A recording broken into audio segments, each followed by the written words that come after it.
Hi folks, hopefully you've had a really good weekend and you weren't working too hard, and if you were at work, thank you for making the world go round whilst we all have some time off. It's been Mother's Day this weekend and a bit of a busy one, but hey ho, it is what it is. If you like what I do, the subscribe button is down below, and if you really like what I do, then the Patreon is also down below if you want to buy me a pint.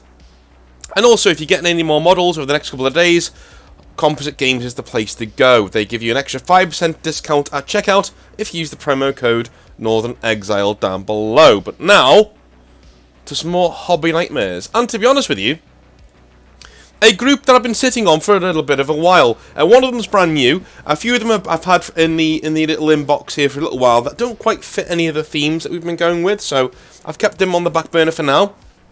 But really wanted to read them out and have a bit of a nice time with a cup of tea and chill out for a little bit. It might not be a long one today, simply because it's been such a busy weekend.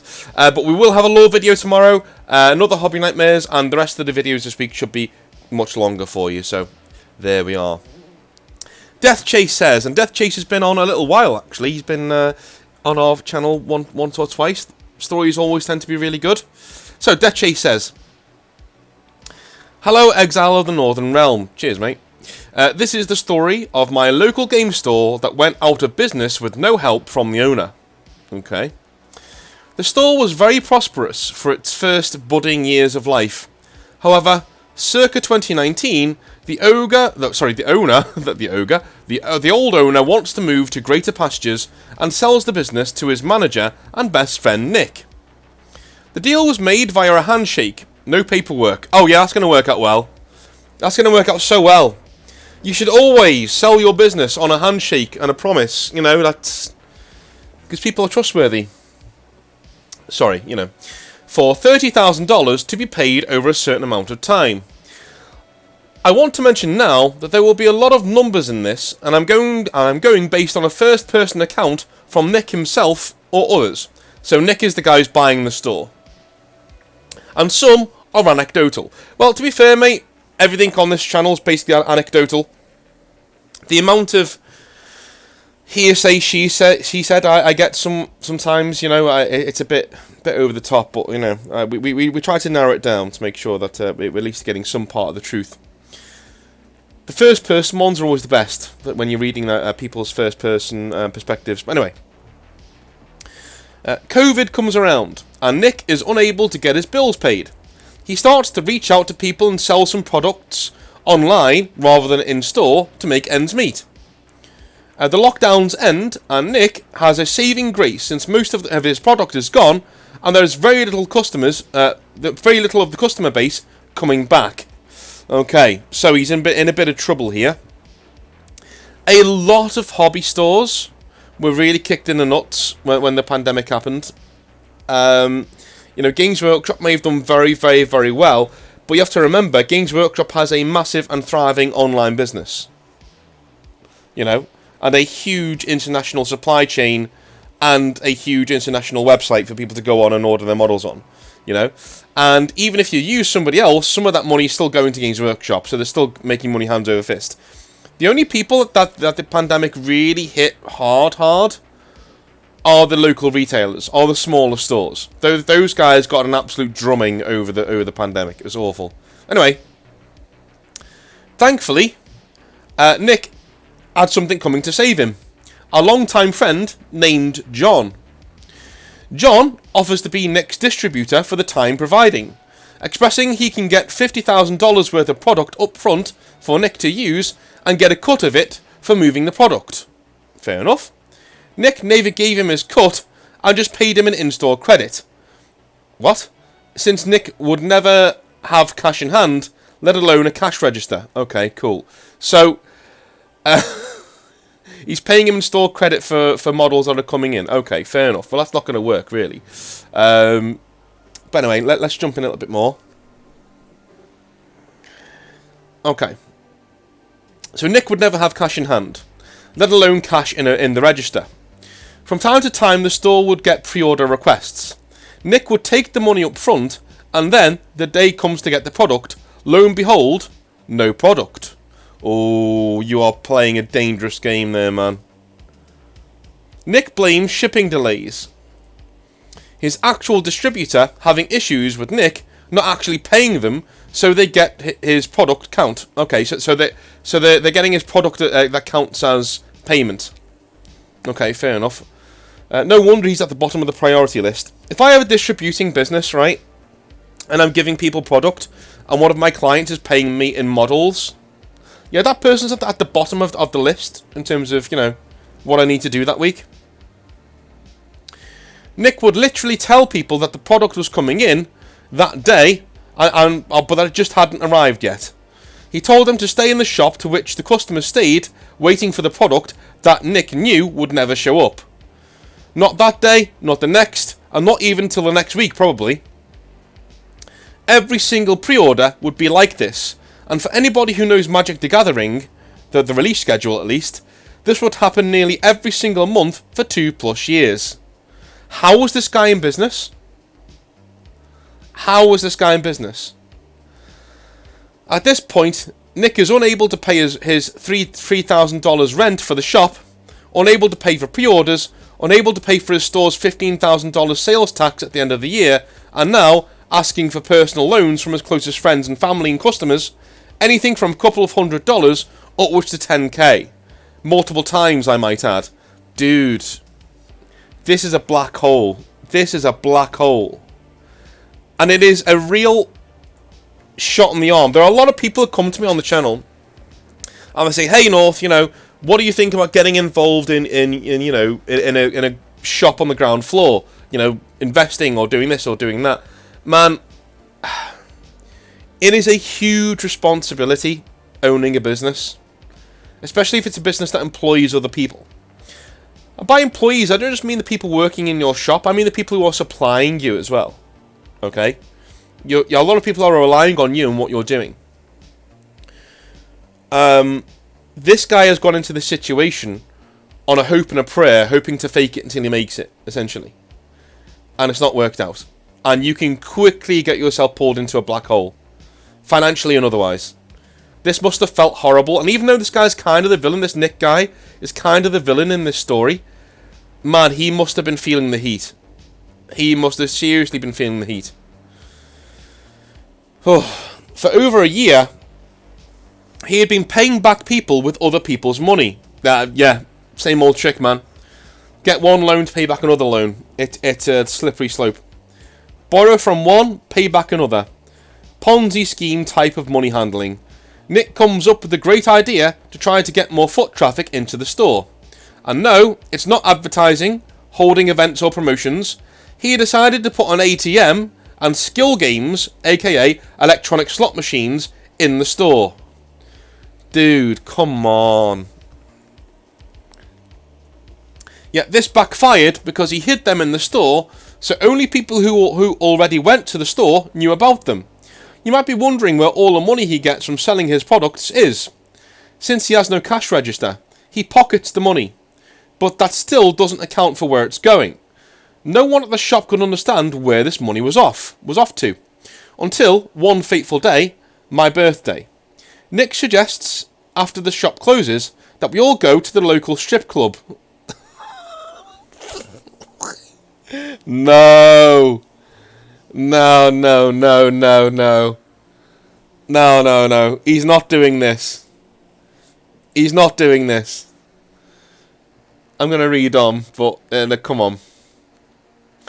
Of course, as a newly 23-year-old guy, yeah, I happily agree. When we got there, we realised we had suggested why he had suggested this place. Every single worker in there knew him by name. Every dancer, every bartender, the bouncers, everybody. They were delighted to see him. He had so much sway there, he got me a special dance on stage. Nick, all the while, spending the store's income on myself and others. I mean, you're getting a good night out of it, I guess. I agree. I shouldn't have continued when I realised what was going on, but by the time I did, it was days after, as a friend of ours, of our extended group, was dating a dancer there. They mentioned he goes there nearly every night.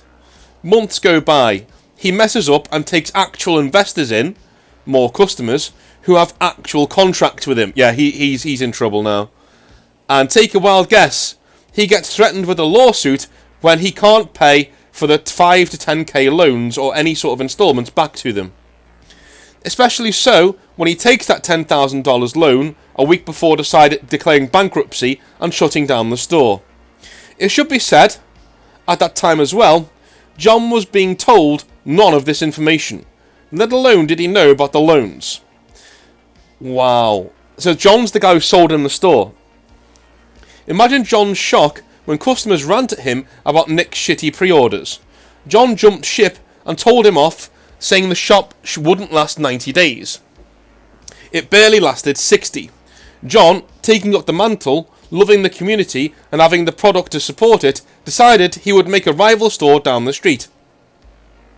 He is making strides far greater than Nick ever could and is doing amazing things at the shop. He joked it was kind of like having a store mulligan. I guess like a do-over. So John sold the shop to Nick, who then runs it into the ground.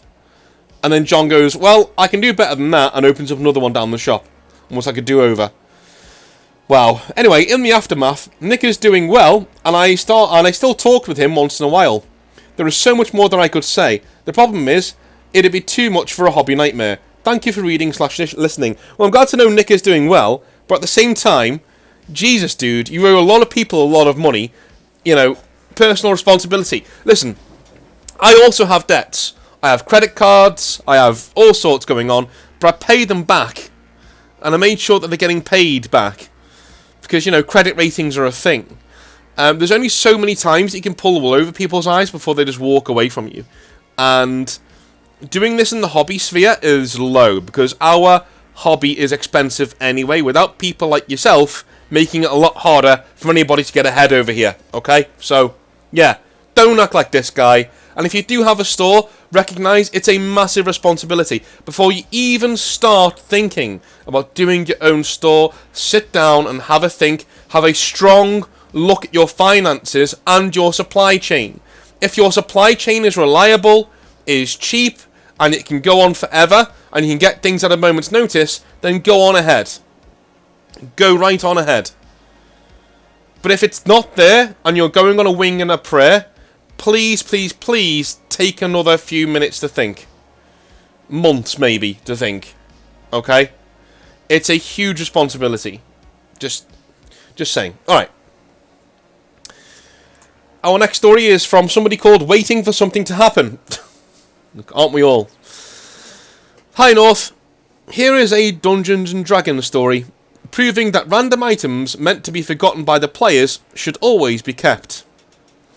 The adventure was initially meant to be only the one session for fun, but ended up becoming a full campaign of multiple sessions. During what was meant to be a one-shot, a one-session campaign, one of the players picked up a cursed item. This is the story of how that item saved them. 3 low-level player characters walk into a bandit hideout. They had been tracking this group for a few in-game days. The party just walks in.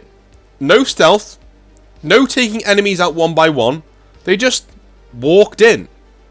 Obviously, they found themselves surrounded by 25 bandits, with their leader included. The Dungeon Master was a bit worried, because this pretty much meant none of the player characters would be getting out of that cave alive. Here comes a character who is playing a blind swordsman. How does he do it? A lot of perception rolls for him to guess what is going on around him. Oh my god.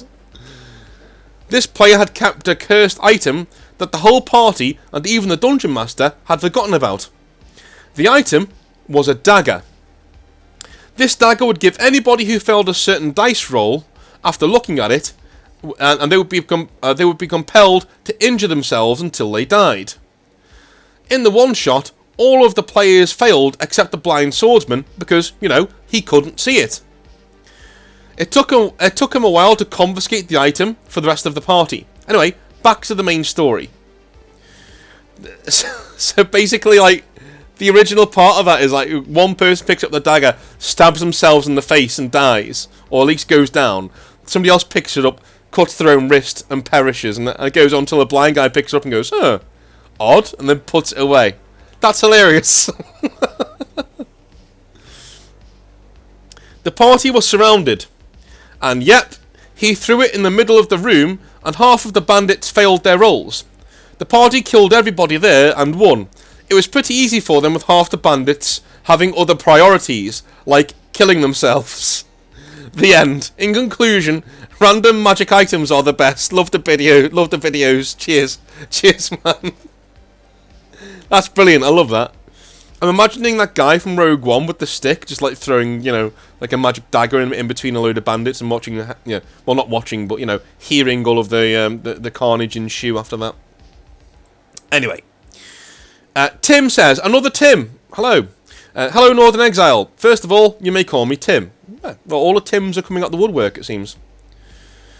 I recently discovered your channel, and I've been binging your videos whilst doing chores around the house. Good lad. Good lad. I have a small hobby nightmare story I wanted to share with you, and I hope you enjoy. By the way, English is not my native language, so please forgive my mistakes. Yeah, you're from the Netherlands, unless I remember correctly, right? Cool. Awesome.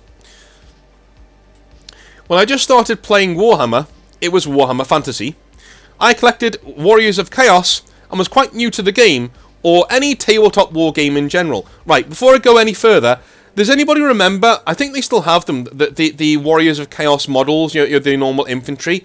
I always thought that they were stupid looking things I could ever, you know, like, especially when I was selling them, I felt bad selling these things. Like, you have things like the Varangian Guard, not the Varangian Guard, what are they called? The guys on the most overpriced guys in the hobby, 65 quid for three cavalry models. What are they? You know what I mean, you know what I'm saying, like miniature Archaons, right? You have that standard of Warriors of Chaos models, and then you've got the normal guys who are literally from the early 90s. It was pathetic. That went on for so long, and it was just one of those things that I just found indefensible. When somebody come into the store and be like, why do these look so lame? I'm like, yeah, I know. I'm sorry. Like, that we should have had new Chaos models 10 years ago. But it just shows you, you know, Games Workshop killed off the old world, but they never really supported it. It was never really supported. So yeah, go figure. You know. Anyway, at the time, me and my girlfriend were having a long-distance relationship. Heart goes out to you, man. That was never easy. I lived in the Netherlands, and she lived in Germany. Well, that's not that far away. I was visiting her during my vacation one day, and I asked if it was okay to go to a Games Workshop, so I could see how other places would run their stores and meet the people in there. Fair enough. Yeah, meet other hobbyists. We went to a small store in Berlin, and the place itself was very nice. I had my Warriors of Chaos with me, and entered the store and asked the local manager if he could help me with a game, since I'm quite new to all of this. Yep, for somebody whose English isn't their first language, this is very well written. Well done to you. He said sadly, he didn't have time for any of that, but knew a person that was always willing to play against new people. I gladly accepted, and we started playing. This man, let's call him Dave. That's a joke since we're in Germany. Let's call him Klaus. Okay. Klaus was a large man with a neck beard, so quite stereotypical. He himself was playing ogres. Oh, good man, good man. Ogres are the best, by the way. Ogres are the best army Games Workshop have ever done. I include Grey Knights in that. Love them. Love a bit of ogres. He himself was playing ogres and showed me his rulebook, which was all in German. I told him that I barely speak any German and can't read it, and was hoping we could converse and play in English. And he said it was fine. Yeah, try that in France and see how far you get. Just saying. We started playing, and I had a feeling whilst playing that his ogres were a little bit too strong. Since this was like 10 years ago, I can't really remember what exactly they could do, but it was in the terms of re-rolling his charges, his fights again and again in the combat phase, and making them unable to walk away from combat. My girlfriend was with me, who was with me at that time, took a glance at his ogre rulebook to see what the rules stated. Whilst I was getting my ass handed to me by Klaus, she loudly asks Klaus, "Could you show me the rules, please, in German?" Klaus was sweating a little bit, but showed her the rules anyway. She started reading the rules, looked at me, and started translating the rules for me into English. All the rules his ogres had and that he was using, and to beat my Chaos Warriors into a bloody pulp were completely non-existent or changed completely. He quickly apologised, but the damage was really done. I did not have a lot of models left, so I said, well, let's just finish this game quickly with the correct rules please, and be done with it. Afterwards I packed up my things. I didn't pay much attention to Klaus and just wanted to leave. Before I left the store, I saw a 40k Dark Imperium box set. I asked the store manager if they had an English version for me, which very luckily they did. Just the one, I might add. I was kind of over fantasy at that moment, but thanks to this moment, I fell into the rabbit hole called 40k. 10 years later, I am still the proud owner of more than 15,000 points of Grey Knights. Awesome, man. I'm assuming it wasn't Dark Imperium that you bought, because so number one thing that I know is that Dark Imperium, when we sold it in the EU, tended to come with English languages. There wasn't that many of the non-English ones out there. So if you had loads of one copy, like non-English copies, it was probably Dark Vengeance that you're picking up. But anyway, 10 years later, and I'm the proud owner of 15,000 points of Grey Knights, a man of culture. Well done, well done. I doff my cap to you, sir. As we say in the Netherlands, a blessing after a misfortune. Anyway, thank you for reading my story. I wish you well and keep doing what you're doing. Cheers, Tim. No worries, man. That sucks so much. That was completely overboard. You know, it's like this guy literally can't speak the language. That must happen though. That must happen. If you're somebody, right, who lives in a country that is, not your native country, and you don't really read the lingo, you don't really read the rules in your own home language. Has this ever happened to you? Has somebody ever tried to take advantage of you not knowing the language that is in the rule book? To because this is like a lot of stars are aligning here, because Tim's new, so he doesn't know all of the rules, and this guy is speaking in a different, reading things out in a different language. So, has anyone else had this situation? Because I imagine it would be a lot more common than people think. It seems like there are so many cheaters and borderline scumbags out there that this seems too much of an opportunity for them to pass up and getting easy wins. Anyway, I love you a long time. I will speak to you tomorrow for some more lore, and the rest of the Hobby Nightmares this week should be a bit longer. I just wanted to get these ones out the way because they were they didn't really fit in anywhere else, but they were still really good stories. So, love you all. Have a wonderful rest of your day. I will speak to you tomorrow for some more lore. Have a lovely day. See you later. Have a good one. Bye.